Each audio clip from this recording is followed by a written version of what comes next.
and welcome to At the Cross. I'm sorry about last week. I'm back. It's okay. I was not in the states of Ohio or Wisconsin. I was in Michigan, which made it a little bit hard to do At the Cross. I did not have my laptop. I did not have anything planned. So we're back. I was going to talk about something completely different, probably. I didn't actually have anything like planned. But then I had an idea. Okay. We talk a lot as Christians about, Jesus' salvation and like, okay, God's grace is for everybody and blah, blah, blah, blah, blah. But obviously, not everybody's Christian. And that's a little weird because you figure if God's grace is for everyone and Jesus died on the cross for everyone, why why are some people not saved? You know? And I came up with a metaphor. And because big brain. Um and obviously, not 100% theologically correct, but I will expand on that in a second. We know that man is saved through faith. So if you don't have faith in Jesus, you can't really be saved. And we know that it's not by works. So obviously you cannot be good enough to get into heaven. Sorry, it sucks, but you can't. I feel like we've talked about that before. I'm pretty sure. So those are the two fundamental things that we need. I don't have notes, so we're just kind of free, I don't know, freestyling. So obviously then, that's a pretty big thing in theology is salvation and how are you saved and why isn't everybody saved? And the answer of why isn't everybody saved, long story short, no. I don't know. I do not know. I am currently writing hold on. I'm currently writing a 5 to 7 page paper on this topic. This is not all of my sources, but it sure is some of them. It's so heavy. Long story short, we don't know. We don't know why everybody isn't saved, but what we do know, because it's not explicitly said in the Bible, that's the key part. But there are some things in regards to salvation that are explicitly said in the Bible. Of course, being man is saved not by works, so that no man may boast, but by faith. That is not 100% correct, but you know what I'm getting at here, so just roll with it. So you can't do enough good works that you'll just get into heaven. That's not how it works. You have sinned. I'm sorry. You have sinned. That's why Jesus came. Jesus paid for your sins. You have faith in him. You're Gucci. But where is the line? Because, and it seems obvious, right? Like, you can't do anything for your own salvation. So, if you're doing something for your own salvation, then that's works. It's not helping you at all. But it's really fuzzy. And it comes down even to just the verbiage used in describing the salvation process, like the justification and and the most prominent one that I can remember, I went to VB. Obviously, we are Lutheran. This is an LCMS church. I grew up going to, I think they were non-denominational VBSs.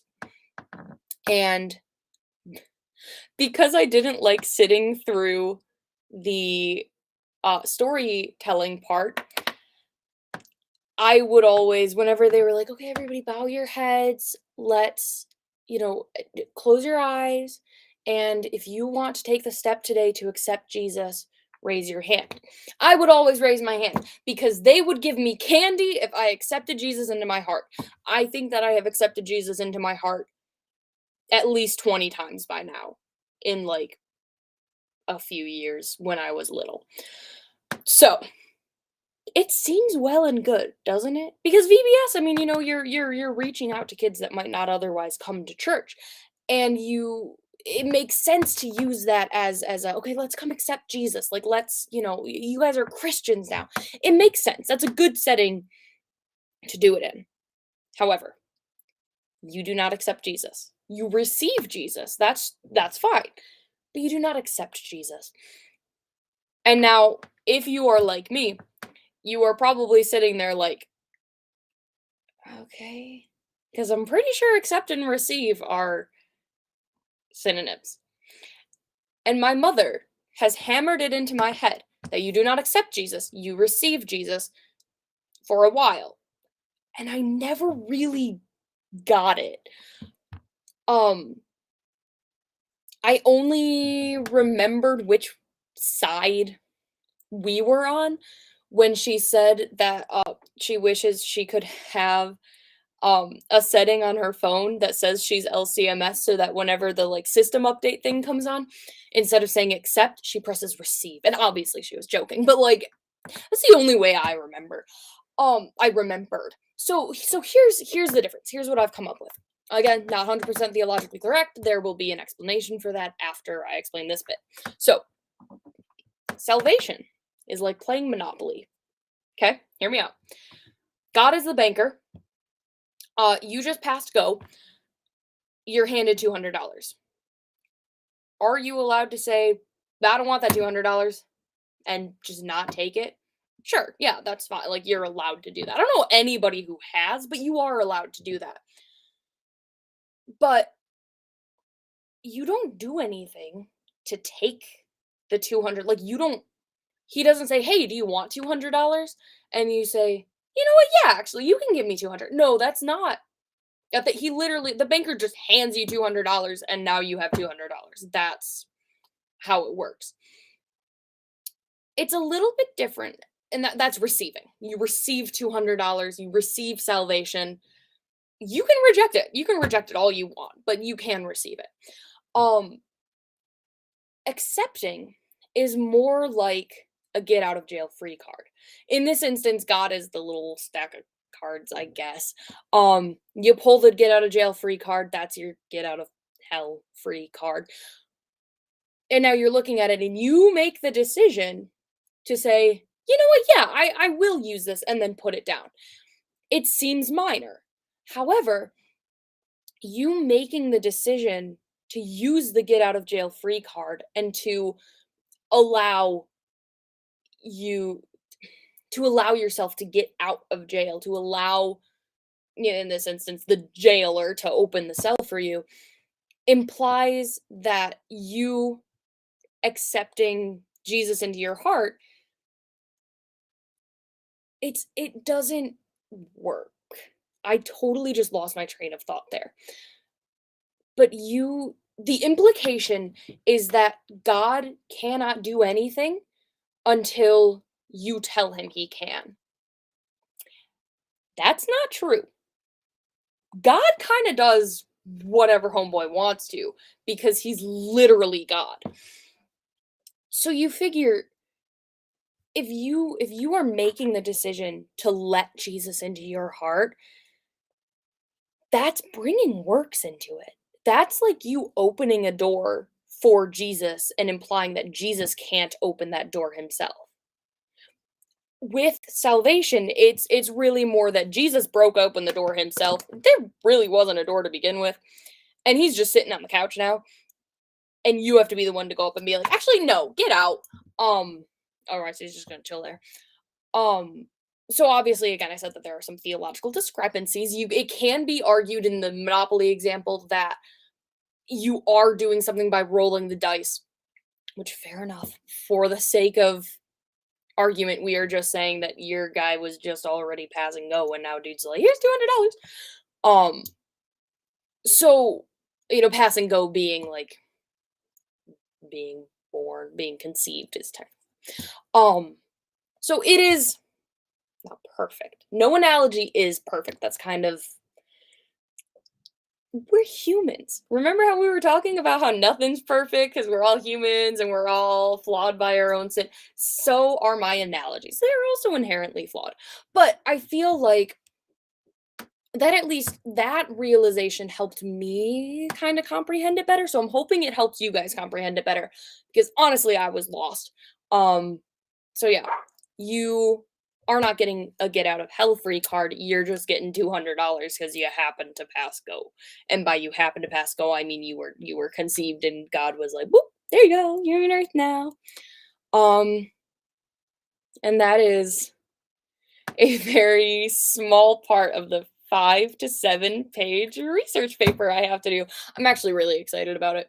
The long form is what is the full question? The full question that I'm answering for this is um can the free will of humans can the free will of elect humans betray God's will in regards to their own salvation? It's a very bonkers question, but it's so cool. It is really cool. I have a book in here from like 1913, I think. That's like a year after the Titanic sunk. None of this really has to do with anything. All this at the cross episode was just the Monopoly example. It was cleared by my professor, my doctorate of theology professor guy, professor of theology who has a doctorate, did clear it. So, long story short, you have $200. Feel free to throw it away. But it's also $200. Just take the $200. Keep the $200. Receive the $200. Um, that's all I got for you guys, honestly. That's kind of it. If you're watching it for the first time, cool. Thanks for making it this way. It was kind of just me rambling for a really long time. Tell me what your favorite dinosaur species is. I had a poster up there for reference. You guys can't read it, but it's yeah, I'll see you. What? Okay, Good Friday was last week. I'll see you next week. Don't know what we're talking about yet because I never know what we're talking about until I sit down to do it. All right, cool. So that is the end of At the Cross. You guys now know the difference between receiving and accepting salvation. Oh, that's what we were going to talk about. We're going to talk about why can't everyone be saved? Which is a really difficult question. Basically, there is no answer. Spoiler alert. But we'll get into that later because I think we're going to be focusing a lot on free will. We should talk about free will of humans because that, my friends, is fascinating. Okay, I'm going to end now before I keep rambling at you guys. You guys have a great week. I hope you had a great Easter, and I will see you next